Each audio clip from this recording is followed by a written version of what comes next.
guiding principle that we're adopting is the stuff should be out there unless there's a good reason why not, rather than the other way round. And the sort of stuff we've been doing certainly over the last 6 to 9 months has been one of the first authorities to get all the financial information out there on everything that we spend over £500. We're doing an awful lot of work around the Spotlight on Spend stuff at the moment, and we're looking for that to be out in April, because I think the great thing about that is it's not just about providing the data, it actually translates it into something that the member of the public can understand, rather than the way in which we interpret financial information for accounting purposes. And the third sort of strand that we're working on in Westminster is looking at our data sets and dumping them into the London Data Store, in conjunction with colleagues over at GLA and TfL. And not just providing that information, but also setting the challenge out there to the public that here's the data, we're not going to try and guess what you want to do with it, what good ideas do you have out there, and come back to us with what you want to do with this data, and then let's have a dialogue about what we can do to sort of help and support that. And what data do you want that we're not giving you? You know, let's start getting some of those questions out there and some of those answers back. Some of the things that have really impressed me over the last, I'd say, 12 months are, you know, the turnaround on things like, you know, the Boris bike stuff that went out there, and within a couple of days an app popping up saying, here's a bike, here's the quickest way to get somewhere. That kind of stuff isn't something we in government can do. It's not something we in government, local or central government, should spend taxpayers' money doing anyway if someone else is willing to do it for us. So the drivers for us really are as simple as that. Make the data available. If there's no good reason why not, do it. Encourage people then to take that information and innovate. Very, very comfortable with that stuff. And try and actively encourage, you know, some of that innovation out there. To sort of deliver the qualities of the services that people want.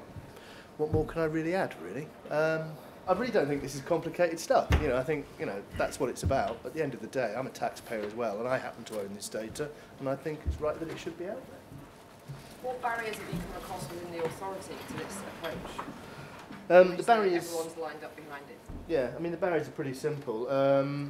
You know, there are commercial barriers. If we have data that's tied up in a contractual relationship, that's a reality we have to work through.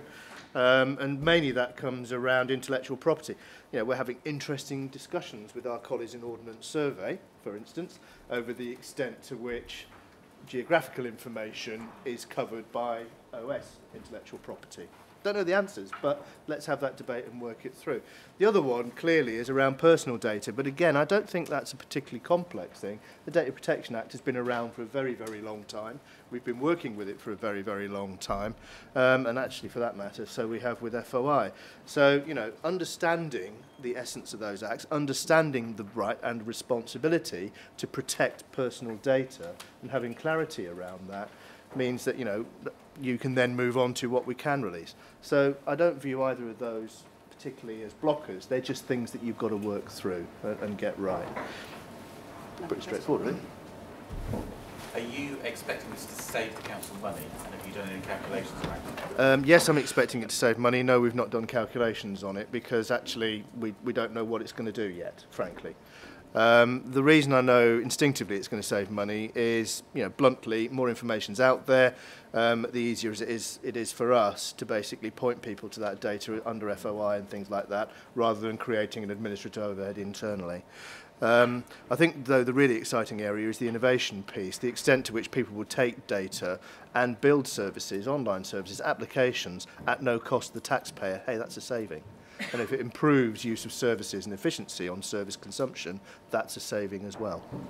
Has it meant much of a culture change for officers? And if it did, how did you get that change? Yes, it has in some areas more than others, and don't ask me to quote which ones are which. In a lot of areas, actually, it was quite welcomed because people recognised that, you know, inherently it's the right thing to do.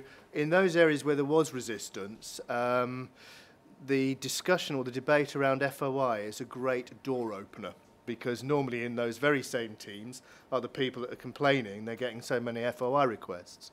So my approach tends to be on that, well, 2 and 2 makes 4. Maybe actually if we look at the two things together, you know, this will actually help rather than hinder. And those kind of logical arguments work through. The area, quite rightly, where people are most cautious is where we're dealing with our most sensitive personal cases around residents, and I would be worried if people weren't reticent in that area. Yeah. I'm just wondering how you're promoting your approach to data with residents and businesses across Westminster. Is clearly part of that. There's something about the demand for the data and what you were doing in that regard.